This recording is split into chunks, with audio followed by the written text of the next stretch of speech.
이 세상 대다수의 기독교인들에게는 신앙을 지탱하는 몇 개의 기둥이 있어서 이 기둥이 넘어지게 되면 신앙마저 넘어질 수 있는 위험을 받습니다. 마치 삼손이 2개의 기둥을 무너뜨렸더니 신전 전체가 무너진 것과 같습니다. 원래 기독교 신앙이 이런 기둥을 의지하도록 되어 있는 것은 아닙니다. 다만 일부 기독교인들에게는 그들의 신앙을 지탱하기 위해 필요한 몇 가지 요소가 있어서 그 요소가 위협을 받게 될 때 신앙 자체가 흔들릴 수가 있는 것입니다. 첫 번째 기둥은 결혼에 대한 믿음입니다. 그 말은 결혼 생활이 성공적이어야 신앙 생활을 잘할 수 있다는 뜻이 아닙니다. 결혼에 대한 믿음이 흔들릴 때 믿음 자체가 흔들릴 수 있다는 말씀을 드리는 것입니다.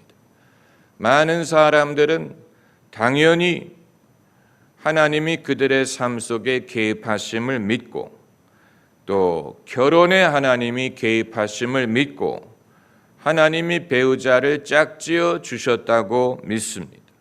그런데 그 믿음이 흔들리게 될 때 사람들은 회의에 빠집니다.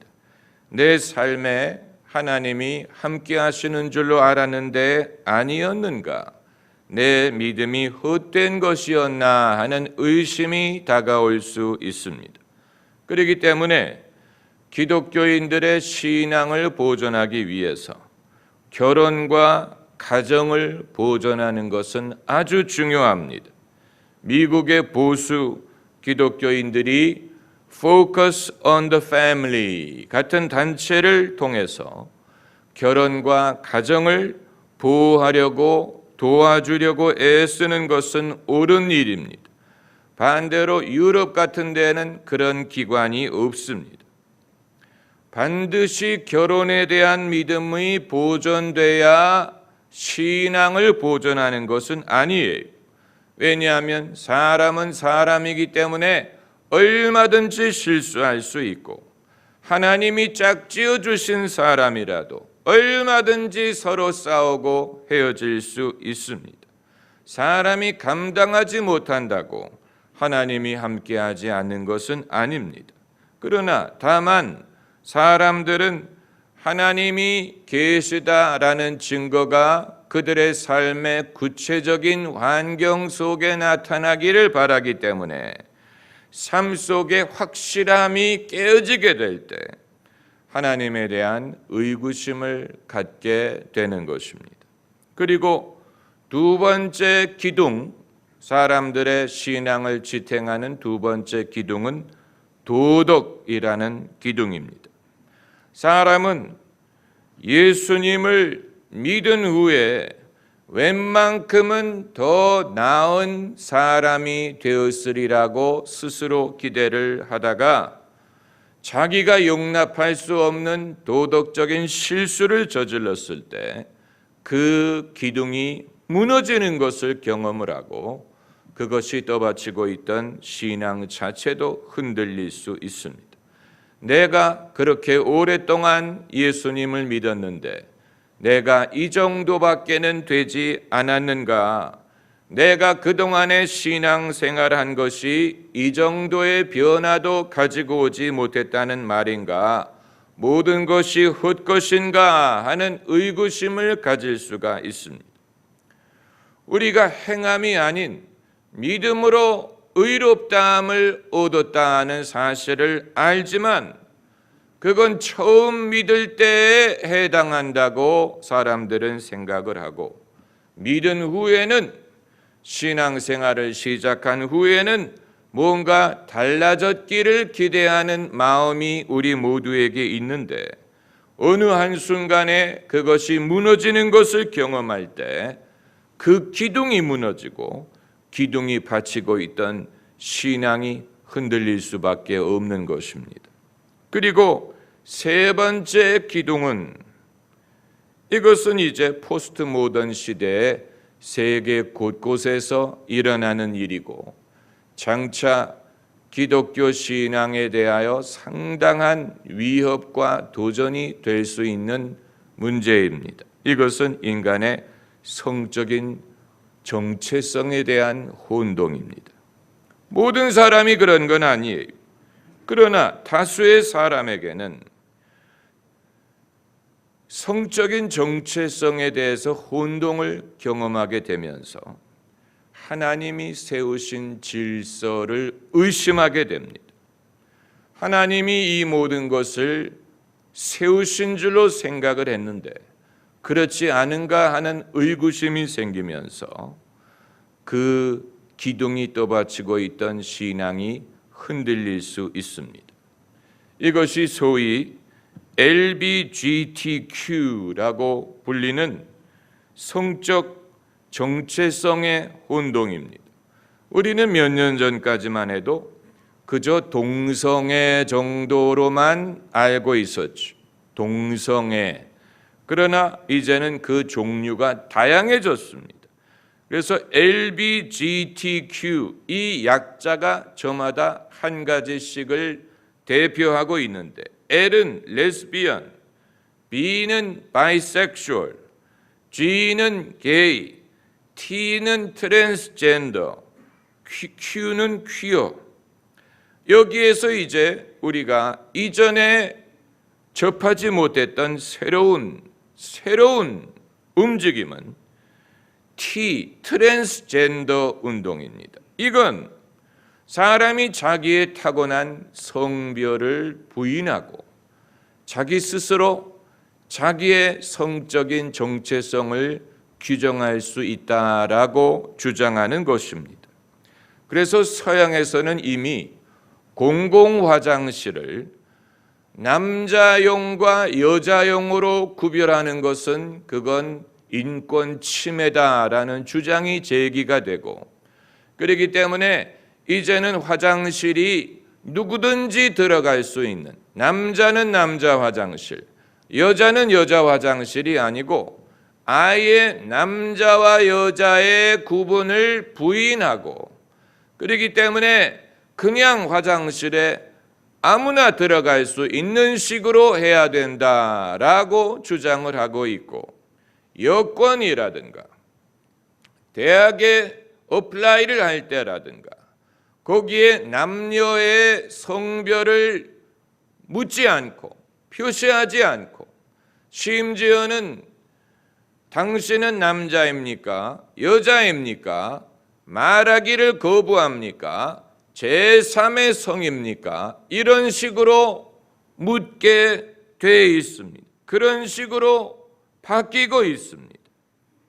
이것은 사람들의 인권을 말하기 이전에 하나님이 세우신 질서에 대한 심각한 도전이 됩니다.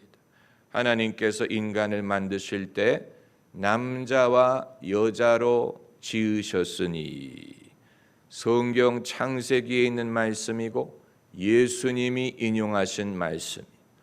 하나님이 사람을 당신의 형상으로 지으시고 남자와 여자로 지으셨다. 그렇기 때문에 남자와 여자라는 구별을 부인하는 사람은 아예 이 순간부터 하나님의 질서라든가 하나님이 인간을 지으셨다는 사실 자체를 부인할 수밖에 없는 그런 상황이 되는 것입니다. 제가 오늘 이 문제에 대해서 말씀드리려고 하는 게 아니에요. 다만 이런 문제를 맞닥뜨리게 되는 경우에 하나님이 만드신 창조의 질서에 대한 믿음이 무너지게 되고 이 믿음이 무너지게 되면 기독교 신앙을 떠받치고 있던 기둥이 무너지는 것과 같다는 말씀입니다. 그렇기 때문에 포스트 모던 시대에 LGBTQ 옹호자들의 다수가 기독교에 대해서 무관심한 것뿐만이 아니고 기독교에 대해서 안티 입장을 취하고 있는데 우리가 그들의 이유를 이해할 수 있지만 그러나 이것은 상당히 우려가 되는 일입니다. 그래서 장차 서구 사회뿐만이 아니고 대한민국 사회에서도 이 문제가, LGBTQ 문제가 기독교 신앙에 상당한 위협이 될 수 있으리라고 우려가 됩니다. 그런데 한 가지 우리가 분명히 알아야 될 것은 여기에 대해서 유일하게 분명한 입장을 취할 수 있는 것은 기독교뿐이라는 사실이, 성경을 떠나서는 사람이 자기의 성적인 정체성이나 하나님이 세우신 질서나 이런 것에 대해서 말할 수 있는 근거가 사라지게 됩니다.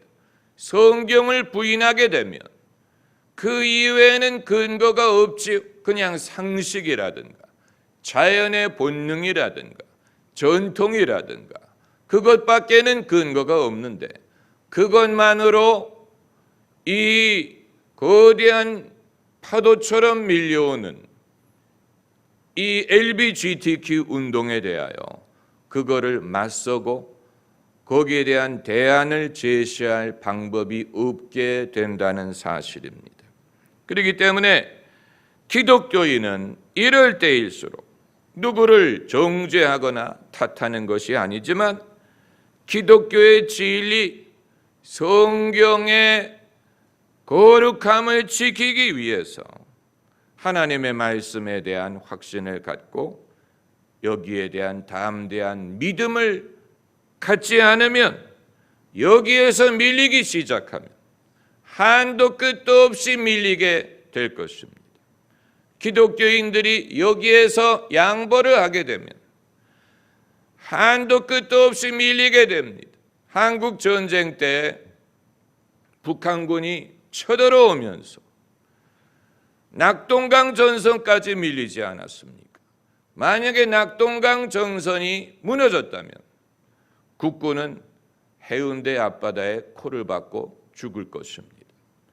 이 낙동강 전선이 최후의 방어선이었죠. 여기에서 나라를 지켜냈기 때문에 다시 역전할 수 있었던 것이 아닙니까? 그런데 전 세계의 기독교는 이 부분에 있어서 벌써 밀리기 시작을 했고, 그리고 여기에 어떻게 대응해야 될 것인지 자신감이 없고 믿음이 없고 용기가 없고 어느 누구도 이것을 나서서 지도하려고 하지 않고 서로 눈치를 보고 이런 상황에서 이웃을 사랑한다는 것이 어떤 의미인지, 또 친절한 것이 어떤 의미인지 서로 혼동에 빠지기 때문에 세상은 끊임없이 변화를 요구하고 기독교에 대해서 저항을 하고 성경의 가르침에 대해서 조직적으로 맞서려고 하고 있는데, 기독교인들은 상황을 제대로 파악하지 못하고 여기에 이미 밀렸습니다. 유럽에서는 이미 상당히 밀려서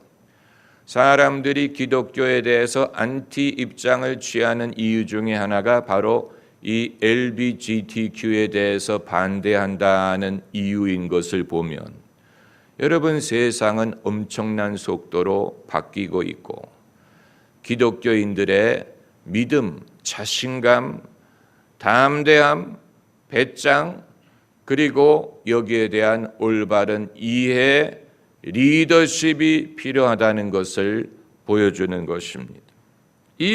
제가 이 말씀을 누구를 탓하기 위해 말씀드리는 것이 아니고 기독교 신앙을 지키는 자의 입장에서 말씀을 드리는 것입니다. 이 세 가지 기둥 이외에도 사람마다 자신의 신앙을 지탱하는 기둥은 그 이외에도 여러 가지 있을 것입니다. 어떤 사람에게는 무슨 사업의 성공이 기둥이 될 수도 있고, 자기의 건강이 기둥이 될 수도 있고, 자녀의 장래가 기둥이 될 수도 있습니다. 이 모든 기둥의 특징은 우리가 취약한 부분이라는 사실이, 이 기둥이 우리의 취약함을 상징합니다. 왜냐하면 이 기둥이 넘어지면 우리의 신앙이 위협을 당하기 때문에 우리 모두에게 이 요소들은 취약한 부분이에요. 삼손이 기둥 2개를 무너뜨림으로 신전 전체를 무너지게 한 그 건물은 하나님의 성전이 아니고 우상의 신전이었던 것처럼 하나님의 성전은 예수 그리스도의 십자가로 말미암아 세운 것이기 때문에 예수 그리스도 십자가 이외에 다른 별도의 기둥은 필요 없습니다. 다른 기둥은 필요 없습니다. 그럼 왜 우리가 각자 자기의 기둥을 의지하느냐? 우리 개인의 필요에 의해서 그런 것입니다. 우리 개인의 필요에 의해서 임의로 의지하는 것입니다. 임의로 우리가 의지하는 것이기 때문에 그 기둥이 만일 흔들리게 되면 우리 자신이 흔들리는 것뿐이지 하나님 당신이 흔들리시는 것이 아니에요. 그렇기 때문에 우리가 임의로 세운 기둥에 의지해서 신앙생활을 하면 안 됩니다. 이건 아주 어려운 얘기지만 중요한 것입니다. 우리가 임의로 세운 그 기둥에 의지해서 신앙생활을 하면 안 됩니다. 살다 보면 별의별 일이 생겨요. 안 생기면 좋지만 살다 보면 별의별 일이 생깁니다. 막을 수 없습니다. 굳이 욥의 경우를 말하지 않더라도 베드로의 경우를 생각을 해봐도 베드로가 몇 년이나 예수님의 수제자였습니까? 3년 반이나 예수님을 친히 뵙고 예수님의 기적을 친히 보고 예수님의 가르침을 친히 듣고 예수님과 함께 동거동락해서 3년 반이나 예수님의 수제자였어요.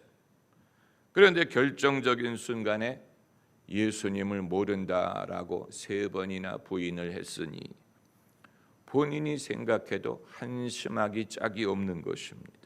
내 신앙이 이것밖에 안 되나? 내가 그동안 많이 배웠다고 생각했는데 소용이 없나? 결국 인간은 이렇게 실패할 수밖에 없는 존재인가? 믿어봤자 별 볼 일이 없는가? 베드로에게는 심각한 신앙의 위기의 순간이었어. 그런데 누가 베드로의 신앙을 건져 주십니까? 예수님이 그렇게 하셨어요. 예수님이 베드로를 찾아오시고 그를 부르시고 예수님이 베드로를 다시 세워주셨죠. 물에 빠질 때 그를 건져 주셨던 것처럼 베드로가 자기 스스로는 실패했을 때 예수님이 베드로를 다시 세워주십니다. 그러니까 사람은 연약하지만 예수께서 그 사람의 신앙을 지탱해 주시는 것입니다.